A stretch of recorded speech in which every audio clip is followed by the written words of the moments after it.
Good afternoon and welcome to ICE Webinars, a cool place for hot topics.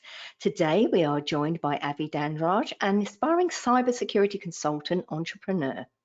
Just a reminder to save the date for our 10th anniversary ICE 2024, which will be held at the Hyatt Regency in Irvine, California from February the 18th to the 20th.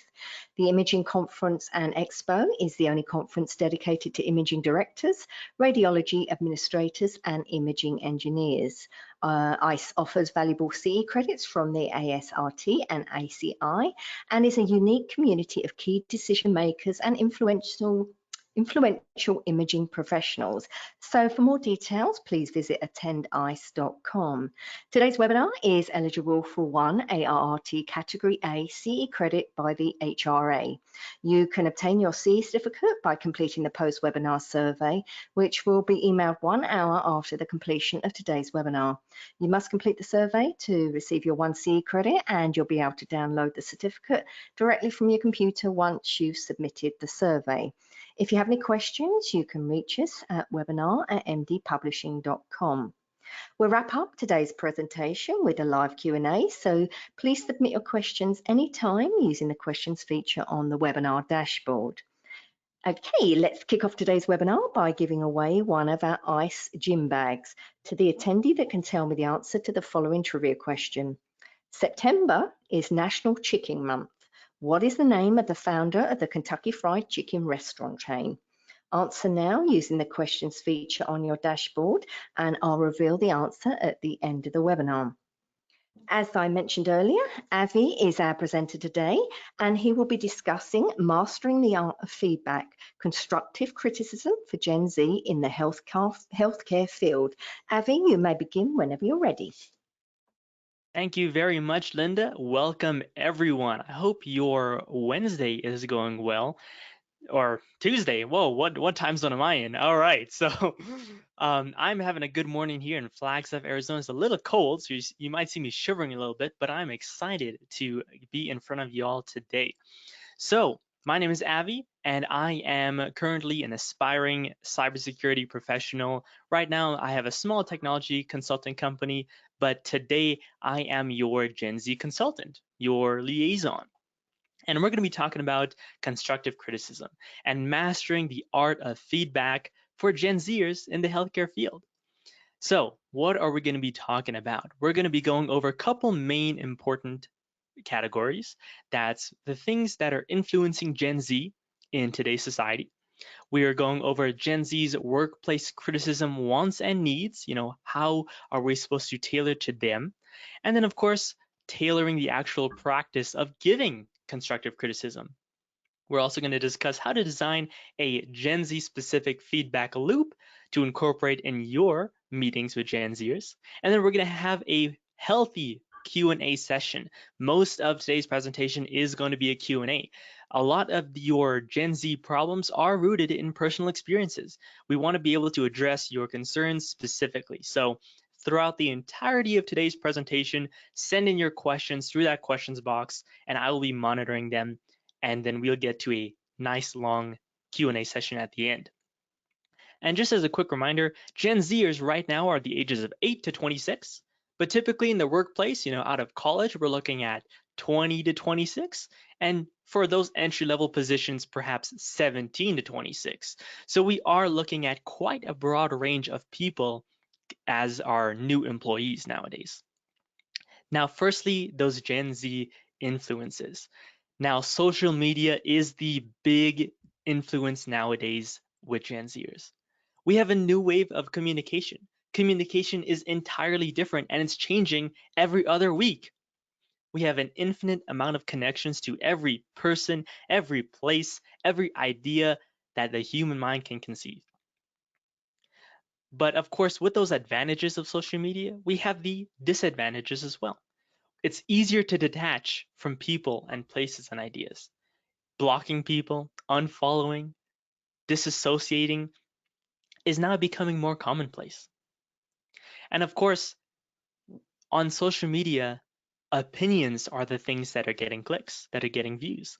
So Gen Zers find themselves more attached to different concepts and ideas and controversies, making them more opinionated. Just because we have access to this infinite surplus of information doesn't mean we are equipped to handle it. And then, of course, there's the validation and attention-seeking nature of social media. And while it is inevitable, it is unavoidable. And having an employee that is both accustomed and conditioned to seek validation and attention is extremely difficult. And you, as their leader, bear the responsibility that comes with it. So we're going to be talking about how to manage that, especially when it comes to criticism. Now, something to keep in mind is that our mentality, the Gen Z mentality, is fundamentally different. If they don't like something, they're going to move on.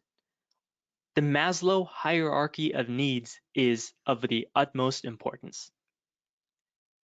Social media has us convinced that we can get our needs and wants met, we can have our cake and eat it too. So it's important that we consider that when working with Gen Zers. Now, some more influences, of course, we have the modern education system, college mainly, and then we have the atypical modern education system. Many more people are dropping out of college pursuing that entrepreneur lifestyle from their bedroom. Social media has them convinced they can make $50,000, $60,000 a year working on at home on social media. There's also the family values and the family age ranges. In my household, I know that we have 4 generations present. We have Gen Alpha, Gen Z, Gen X, and the baby boomers. 4 generations of ideas, thoughts, beliefs, all rubbing off on each other. So Gen Zers coming from homes like this are blends of all these different types of experiences and ideas. And often we are drawing these conclusions for ourselves, making pretty unique viewpoints on different topics. There's also the technology and innovation. One week we have one app, another week we have a new one. And it's this rapid switching that is impacting our mentality for attachment and commitment, especially with our plethora of choices online. It's important to consider that as well. And then, of course, we have the workplace culture. Many Gen Zers have only worked 1 or 2 jobs before the end of college. And that experience shapes the Gen Z perspective when it comes to that work-life balance, the people in the industry. So it's important to consider that Gen Zers are extremely easily influenced, and their past experiences can really impact where they're currently working. And it's oftentimes the leader's responsibility to showcase otherwise. Now, what do Gen Zers want when it comes to criticism? I interviewed around 15 people for this presentation today, and these are the most common wants and dislikes. We have open-mindedness from our leaders, clear communication.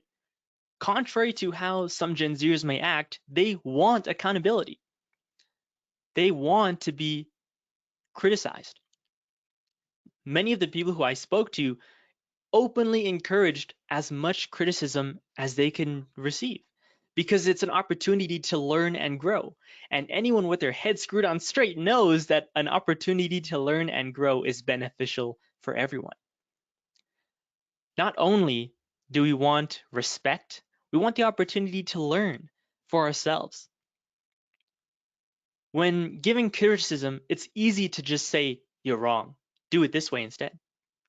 But giving people autonomy to fail, make mistakes, and learn for themselves is often the best way to reinforce the lessons being taught. And then, of course, there's the balance between criticism and positive feedback. Criticism is great. We love validation from that positive feedback. But without each other it can create a skewed sense of our performance in the workplace. If we are only being criticized, it's easy to think, oh my goodness, my boss doesn't recognize what I do. You know, I'm tired of not being recognized. I'm just gonna do the bare minimum now.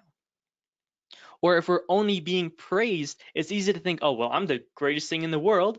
There's nothing wrong with me. Either my boss doesn't care enough to point out my shortcomings, or I'm too qualified for this place. And you don't want to be fostering that kind of image with your employees. So it's so important to have that balance. But when giving this feedback, it's also important to be straightforward. Contrary to how some Gen Zers may act, beating around the bush actually does more harm than good.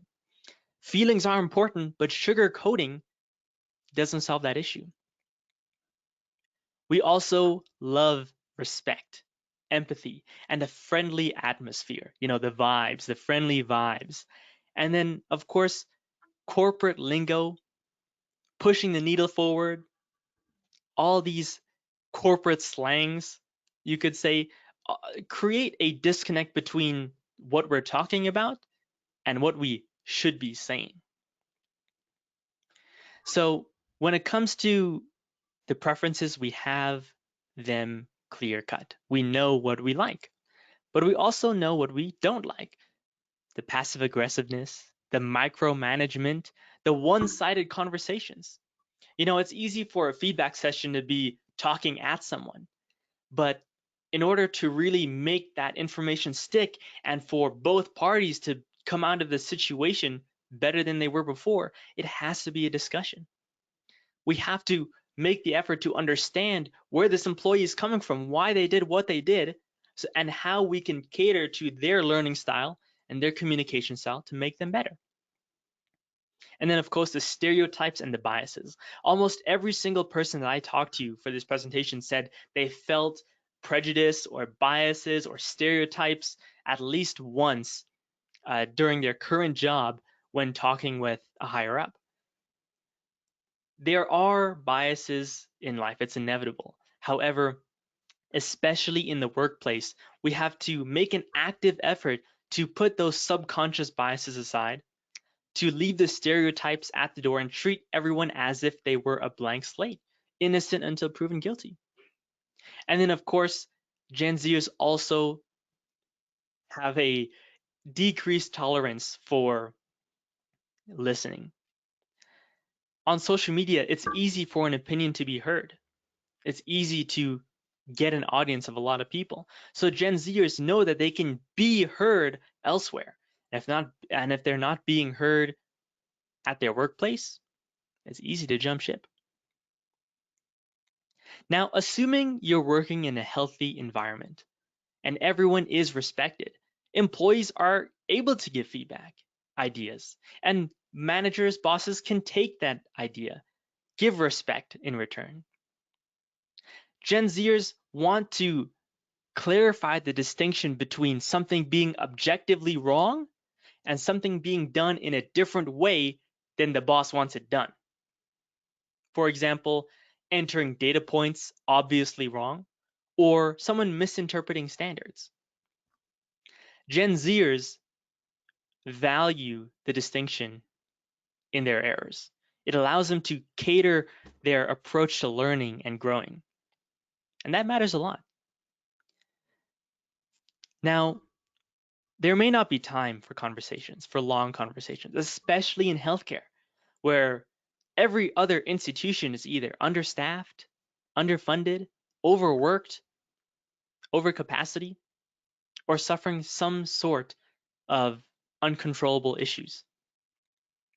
However, there may not be time for those long sit-down conversations, but there's always time for the respect, the open-mindedness, and the empathy that Gen Zers value. And when it comes to healthcare, Gen Zers understand the environment that they're going into, especially if it's communicated to them before they actually start the job. So they understand the sacrifices that must be made when it comes to criticism, communication, meetings in a high-pressure environment like healthcare. That quick, efficient, respectful criticism is a non-negotiable, though. Of course, the ideal scenario is a one-on-one, is a feedback session, is a debrief at the end of the day, but not everyone has time for that. Some managers truly are stretched as thin as they can be. And it's okay to give the quick, the extremely concise, the blunt feedback, but it's important to balance that out and go the extra mile as a leader to show the employees that it isn't just about giving criticism, it's about improving their performance and the performance of your institution. Now, we have to think about tailoring our constructive criticism delivery. People nowadays, some Gen Zers, find that criticism can be a direct attack on them, and they can't detach their work from their character. So when you give them criticism, it's almost like you're directly attacking them. So how do we balance this out? Well, we have to establish the trust, the positive atmosphere, the encouraging tone, the body language, all these minute details Gen Zers pick up on, and they create the opportunity to build trust off very few words. Of course, balancing the positive and the critical, the sandwich method when giving feedback, positive, constructive, positive. Understanding their rationale and perspective goes an extremely long way. Gen Zers notice when their opinion is heard, listened, and valued, and that goes an extremely long way in building rapport and building authority with your employees. And then, of course, being specific. Nowadays, Gen Zers will take in information and almost neglect the opportunity to seek clarity because they live off assumptions. If I need to find out something, I'll just Google it later. I can operate on my assumptions for now. So when it comes to giving instructions, communicating standards, giving consequences, over communicating, being extremely clear, breaking it down step by step, explaining every relevant detail can really be the differentiating factor between someone who is consistently underperforming and someone who lives up to expectations. And again, there may not be time for all that. That's why choosing a communication channel is extremely important. An email, a text, a phone call, a voice message, a DM, a sticky note, a face-to-face conversation. All of these different methods can be used by Gen Z. We're quick to learn, quick to adapt. So new communication channels are nothing new. We switch social media apps 7 times a day. We can adapt to your communication style so long as you can adapt to us. And that back and forth, that give and take, that 50-50 mentee-mentor relationship is what builds that dynamic between employee and employer. Now, biases, I mentioned this before, stereotypes and biases really are a make or break factor. If someone feels like without even proving themselves, someone has an attitude against them, a certain prejudice, it can feel like no matter what you do, it's not worth fighting for this person. And that goes both ways, for management to their employees and employees to management. That's why these feedback loops are so important. We need to give Gen Zers the opportunity to reflect and learn on their actions and the people around them. So what does that look like though? Well, let's break down a feedback loop. Now, an important aspect of the Gen Z tailored feedback loop is empathy. But empathy doesn't have to be coddling someone. It doesn't have to be babying them so they can perceive the world through a softer perspective. You don't have to hold their hand through every opportunity, turn, and challenge. Empathy to Gen Zers means understanding them, giving them the opportunity for autonomy, and trusting them. But of course, we can't dodge accountability. And Gen Zers know that. If You give a Gen Zer accountability, of course, it serves as a block for them to stand on, something to compare themselves to for the better. So keep those in mind as we go through these different stages of the feedback loop. So first of all, we want to make that empathetic connection, but also uphold our values. We're not going to sacrifice company values, company standards, our quality, just because someone likes to be talked to a certain way. Of course, we're not going to bend and break to our employees just because they have preferences. We're going to find the middle ground between where we can tailor ourselves and where they can level themselves up to meet us in the middle. Now, another thing to consider is whether you have a problematic Gen Zer or a problematic employee. I heard this story of a manager who was having a Gen Z work patient relations or patient care. And every opportunity that the Gen Z got as downtime, they were spending on their phone, scrolling or responding to messages on TikTok, something or another. And the manager couldn't identify why this Gen Zer was doing that. And they chalked it up to, oh, these Gen Zers are all addicted to their phones, and there's nothing I can do. But that is an opportunity for you to reflect on whether or not this is a Gen Z problem or if you just have a disrespectful employee that does not want to be there. I'm sure all of you have had experiences where adults of several generations either show people disrespect, blatantly ignore standards, try and cut corners. It's not unique to Gen Z. It's just more noticeable now because we have this technology. It's easier to be distracted. So think about the problems that your employees are going through and how we can tailor our criticism to the Gen Z or the problematic employee. Now, of course, once we understand the employee, we can converse with them. And this is important.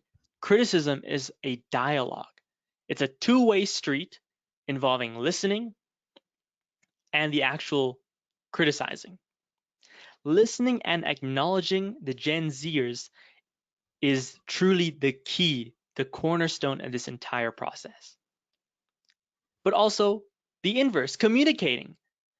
Without proper communication of our standards, the employee responsibilities, the ethics that we have to uphold, like I said, we're gonna be operating on assumption.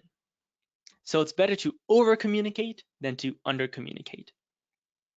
And now, as a leader, it's the leader's job to act on the information they collect, to involve the employee in decision-making processes, to give them feedback, to involve the employee in the criticism process, to give them the opportunity to self-reflect.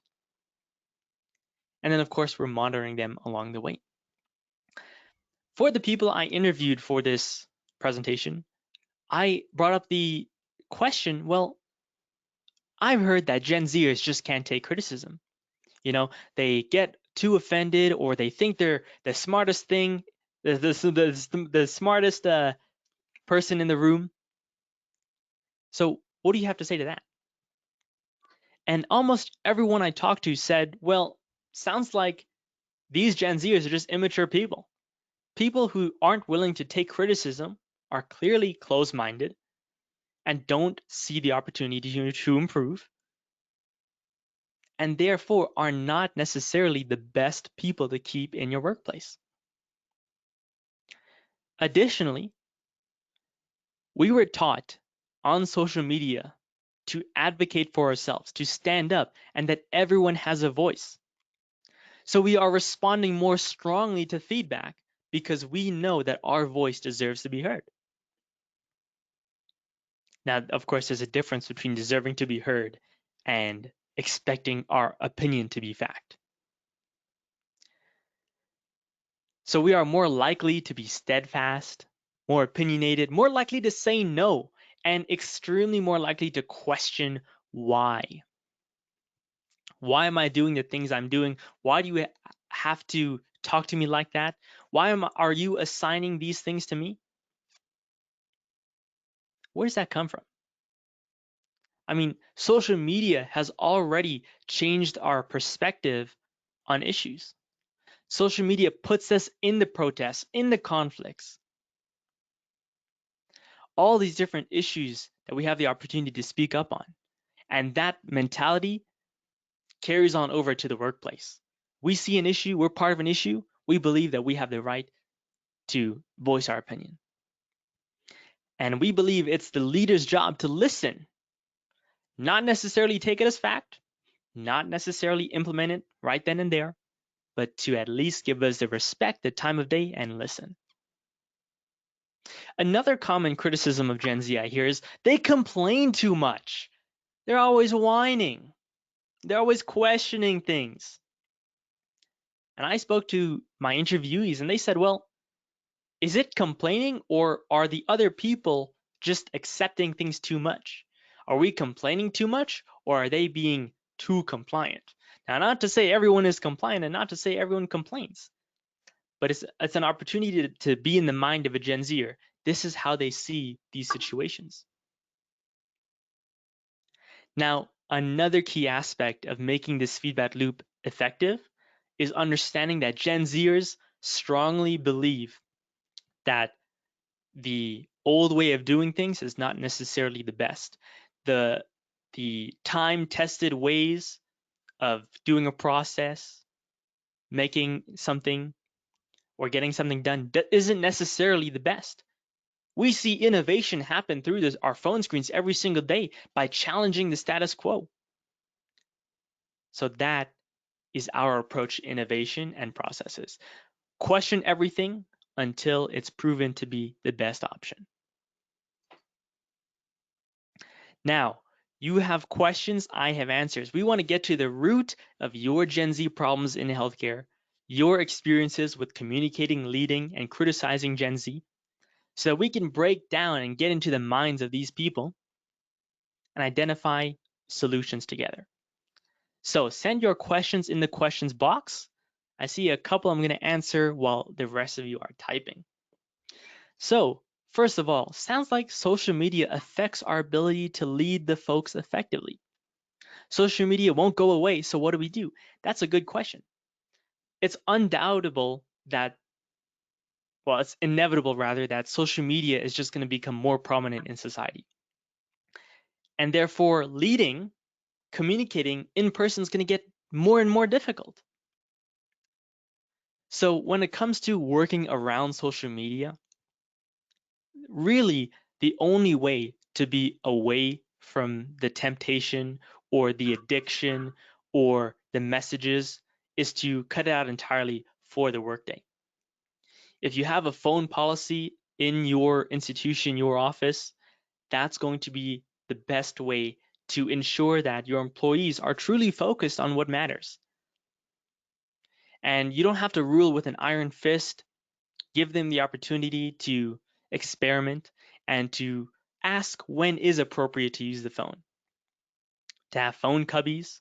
I remember I was working an internship this summer, and they had a phone policy because the work that we were doing was either sensitive or of the utmost importance for attention to detail. So when we were clocking in or showing up on site, we would put our phone in a cubby on the bottom floor, head up to our office, do the work. If we wanted to go out to lunch or take a break, we could come back downstairs anytime we wanted, but the phone had to stay away from our workspace because we needed to get the important things done. Now, what kind of positive feedback does Gen Z find valuable? That's a good question because there is several types of positive feedback. We have the comments on what you're doing, how you're acting, how you're interacting, the standards, the quality, all that. So when it comes to validating the work that Gen Z is doing, you want to validate what you want to see more of. So if you want to see Gen Zers spending less time on their phone and more time face-to-face with patients, or more accurate data entry, or a more streamlined workflow, comment on those things. I really appreciate you taking the time to make this process more efficient, or appreciate you working so fast I like how you're interacting with people. It creates a great image for our office and our leadership. But you also want to comment or criticize rather on the things and workflows that you want to improve. Criticizing the wrong things or criticizing the things that are not of the utmost importance to improve are just going to create this false sense of progress in your employee's mind where, oh, I'm changing the things that my boss is talking about, but they still don't like my work. Or, my boss is only commenting on these small picture items and these big picture items that I'm working on are getting pushed by the wayside. I'm not sure what to focus on. What's more important? The things my boss is looking at or the things that I know the company wants from me? Does Gen Z prefer the standard of 9 to 5 or do they prefer telecommuting, hybrid, etc.? Definitely nowadays, we see the statistics. More and more employees prefer the hybrid or the telecommute or the remote work. Less and less people like to be commuting to the office, whether the reasons be economic preference or otherwise. But Gen Zers are of the mindset that if they are commuting too far or dislike the amount of time that they're spending of their day not in the office or not at home, the opportunity is there to start your business from your bedroom, to become a social media affiliate, to become a YouTuber. So the opportunities for remote work, especially post-pandemic, have skyrocketed. And we know if it can be done remotely, it should be done remotely. Well, should is a strong word. We would prefer to be doing it remotely. And the pandemic has shown us that a lot of jobs that were previously thought of as only being possible in person were possible to do remotely. And the Gen Zers observe that and now incorporate that mentality into their job seeking standard. We don't have many remote options for many jobs, so why apply? Well, that's a tough question because many Gen Zers that are coming out of college are looking to start their life. They want the opportunity to make income while getting the best of both worlds. And sometimes when they're truly out of options, in person's the way. And then potentially I can negotiate a remote position out of this in-person one. Or perhaps I can get my foot in the door with this job and then ask around to see what other positions they have that are remote, that fit my work-life balance idea. Remote work is just not possible in most healthcare positions. So then what? And that is a tough, tough question because healthcare is one of those industries that will always be predominantly in person. There's that human touch, there's the human attention to detail, and of course the human efficiency, and just the natural nature of the type of work being done. And the employees that truly want to start a career in healthcare understand that.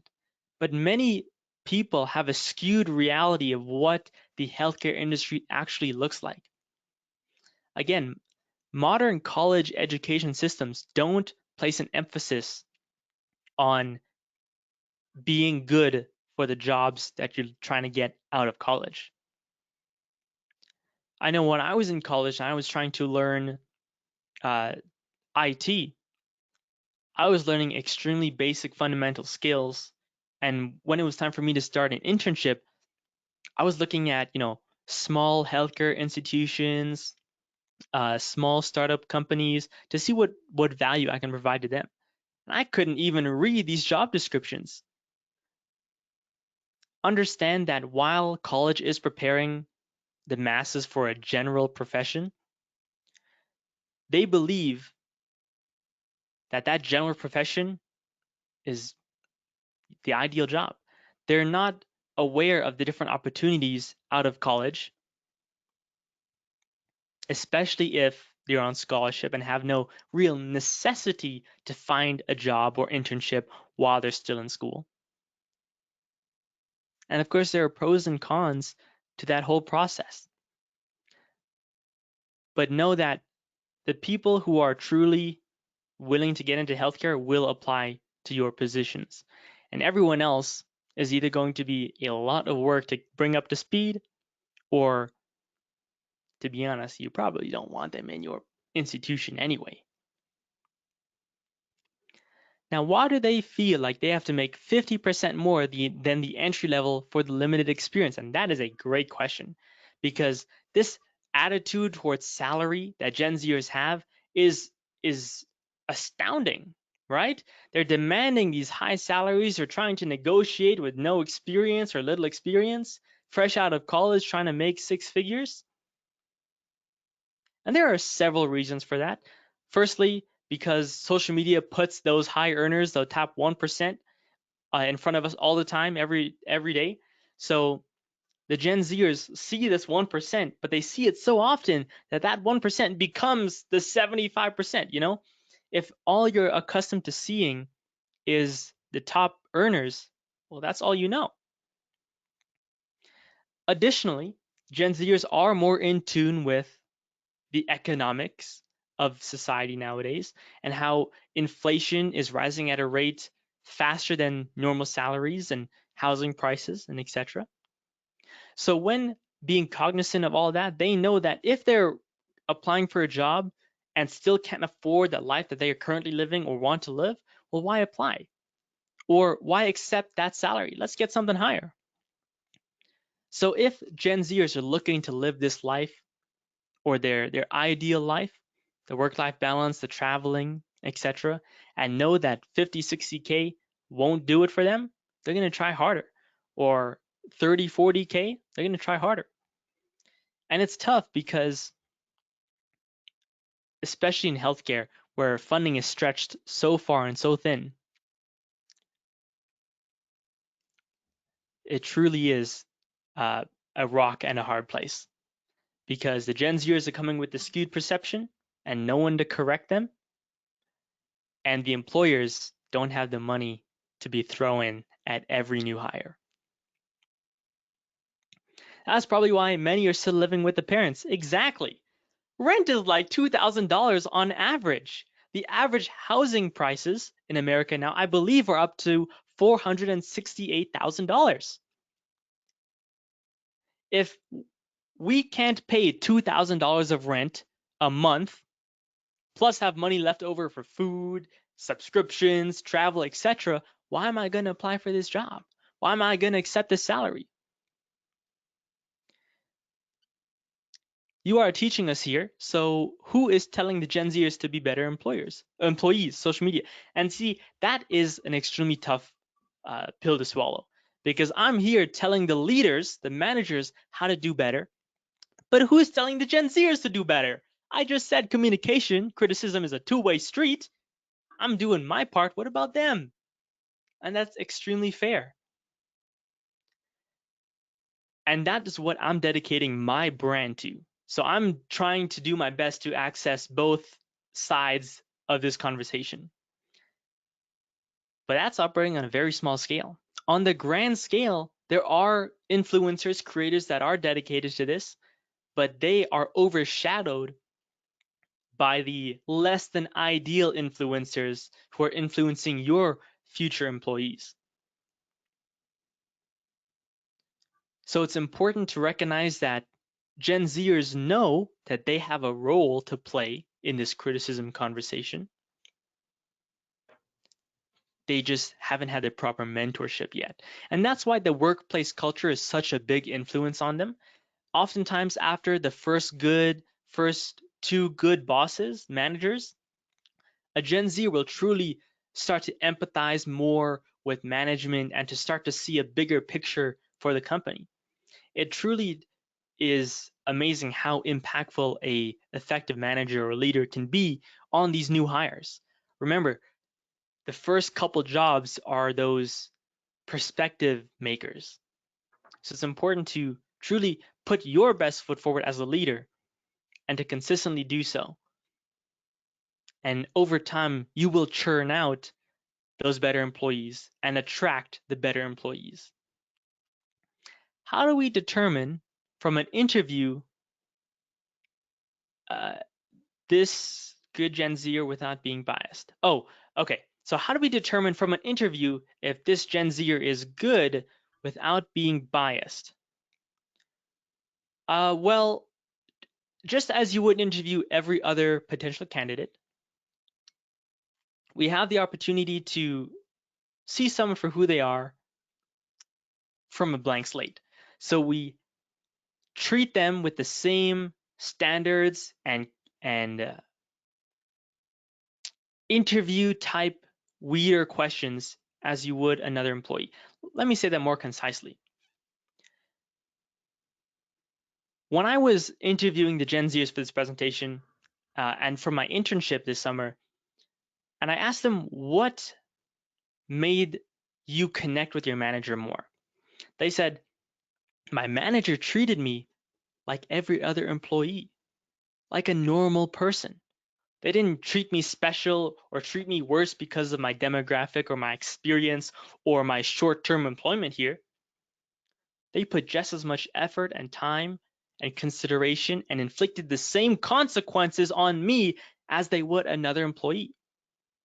So for an interview, we were held to the same standards, to the same hiring process as every other employee.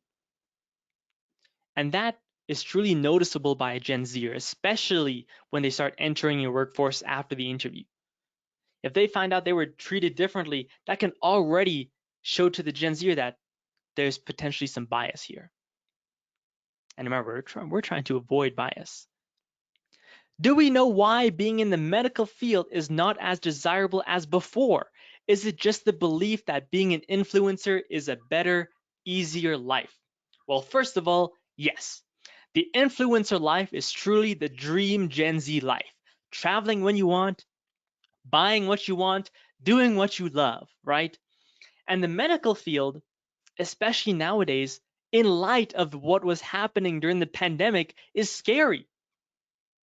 Seeing the hours people are working, seeing the stress people are under, and seeing the amount of the big picture problems that many institutions are facing are so daunting. A lot of these young Gen Zers who have had an easy life don't want to start flipping their life completely 180 and start hammering down and doing all this extra work, putting in all this extra time, effort, energy into something so difficult. And to say it's an uphill battle is an understatement, because not only is the healthcare field fighting for these hires, but they're also fighting with social media, with YouTube, with Instagram, and with the other jobs that are catering to this new Gen Z lifestyle, the startup companies. It truly is extremely difficult. Now, when it comes to the appeal of the medical field, there's of course many Gen Zers that are eager to start work there. But when the positions advertised are quoting years experience for an entry-level position, it's discouraging. And when the interview process is unrefined or cursory, it can feel like the Gen Z is entering an unprofessional environment. Not to say that is true or not. That can be the vibe that's given through these different challenges that materialize through a harder interview process or extremely high standards really early. And these are just some of the challenges of the medical field. I mean, I'm no medical professional. I can't sit here and tell you what challenges you have to deal with, because I'm telling you, you have more challenges to deal with now that you're hiring Gen Zers. It's getting harder for leaders, it's getting harder for managers. But the important idea here is to continue adapting, is to continue communicating with Gen Z to figure out where you can tailor your existing leadership tactics, your existing management strategies to blend or to blur the lines between what Gen Z wants and what you can provide realistically. And the same way that new hires have to put themselves in situations where they are forced to learn and grow so they can be better employees, leaders have to put themselves in situations where they're around more Gen Zers to see what they like, to see how they act, to see what they can do on the back end to attract more younger people. And it's difficult. But tailoring these loops, these feedback loops, is the first step. If you do have any younger employees currently, employing these feedback loops and getting their insight could potentially be the missing link between what you're currently doing and that little extra of what you could be doing to attract or to bolster the Gen Z population at your institution, or to already uplift employees that you have. So I was also talking with some other Gen Zers, and these are some of the things that they mentioned. They expect employee loyalty without treating their employees well. Now, especially in healthcare, employee creature comforts are definitely a luxury. But unfortunately, because there's so much overlap in the jobs that Gen Z is looking for at the entry level, fresh out of college, in college, if they see a healthcare institution offering minimal benefits because that's all that the healthcare institution can provide, and they see another organization offering more benefits, it's a true toss-up. And some Gen Zers will see benefits and time off and these material things as good employee treatment. And other Gen Zers will see the respect, the company culture, the opportunity for criticism of upper management, and the empathy as employee luxuries. So truly, it comes down to the person and their values. At the end of the day, working in an environment with someone whose values don't match the leader's values, or at least overlap with the company values, is going to be a difficult opportunity to keep them around long term. Just because the company or the leader and the employee want different things out of their career or out of their daily life. It's getting harder. Absolutely, it is. Another thing that is influencing this Gen Z attitude is the entry-level position market in general.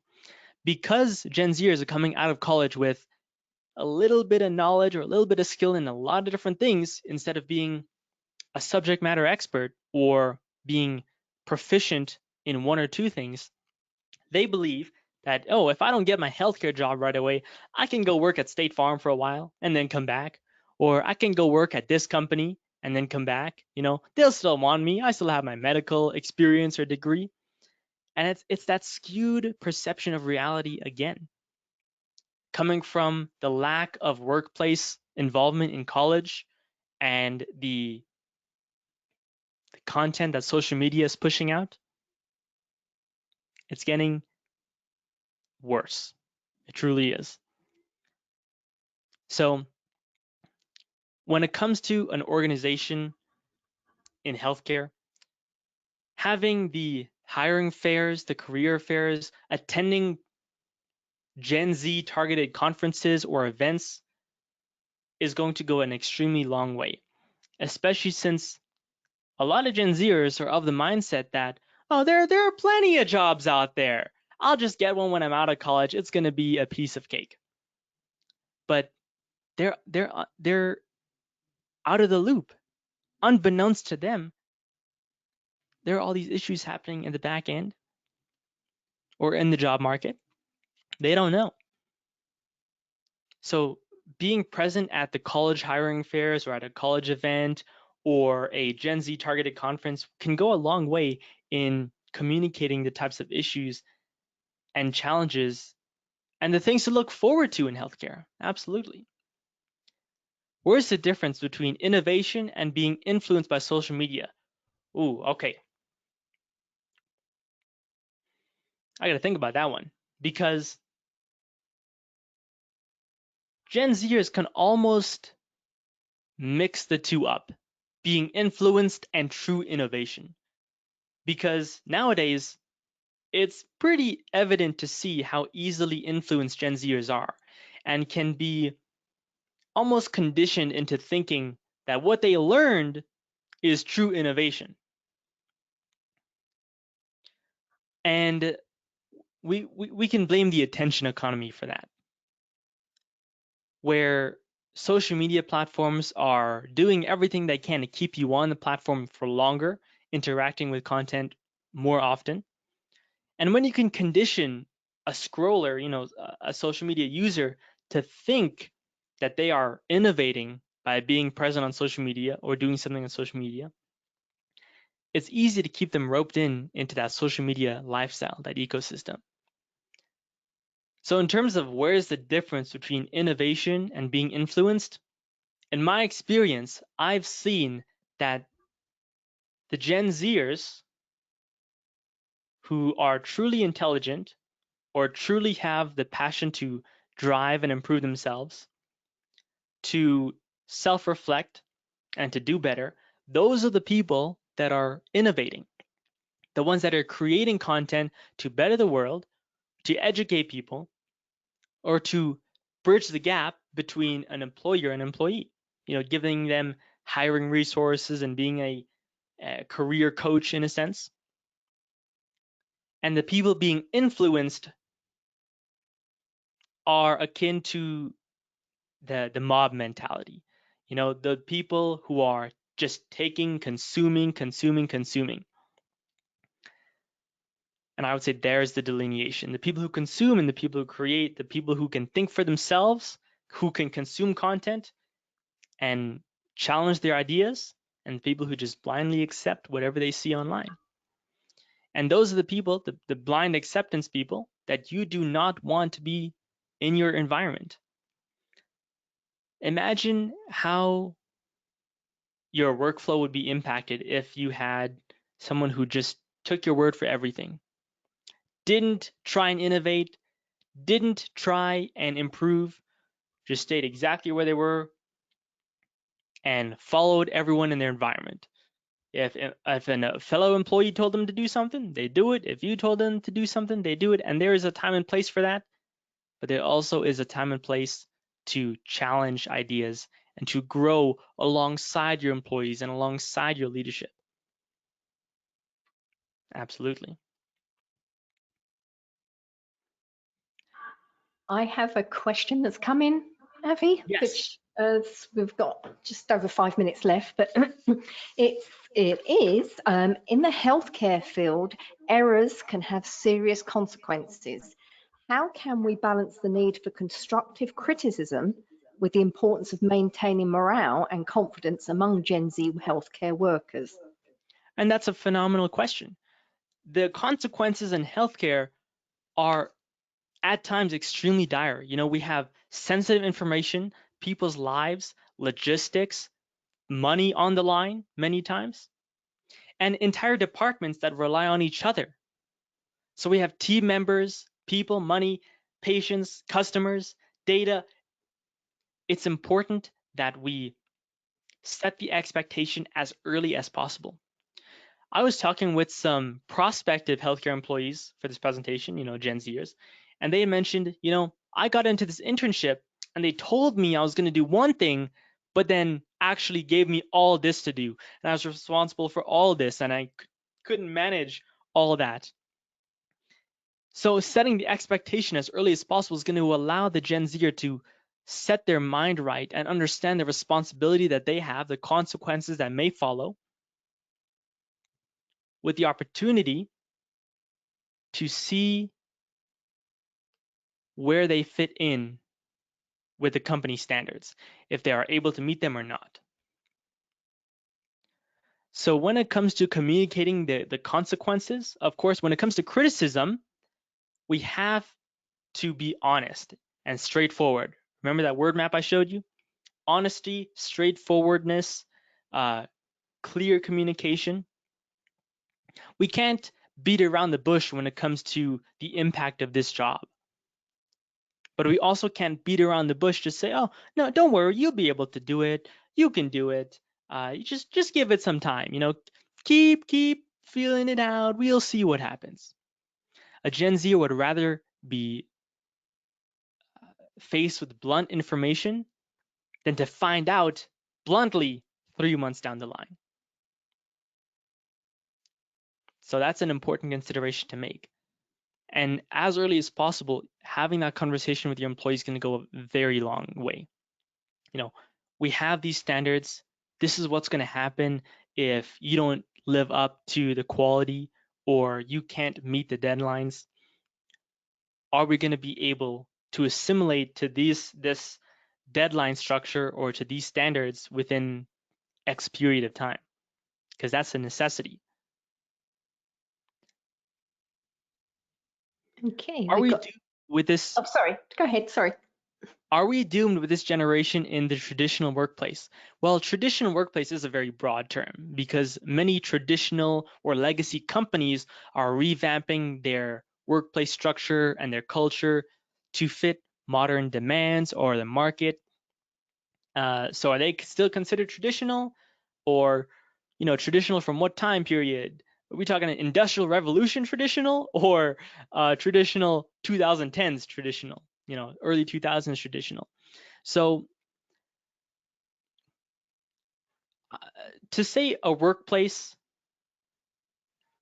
will not change ignores how rapid our world is changing. So to say we are doomed because of our old way of doing things, I would say is a little pessimistic. We have the opportunity to grow and adapt, change with the world, keep pace with the different innovations in technology, in AI, in the hiring market. We could have a little bit more optimism when it comes to the new generation.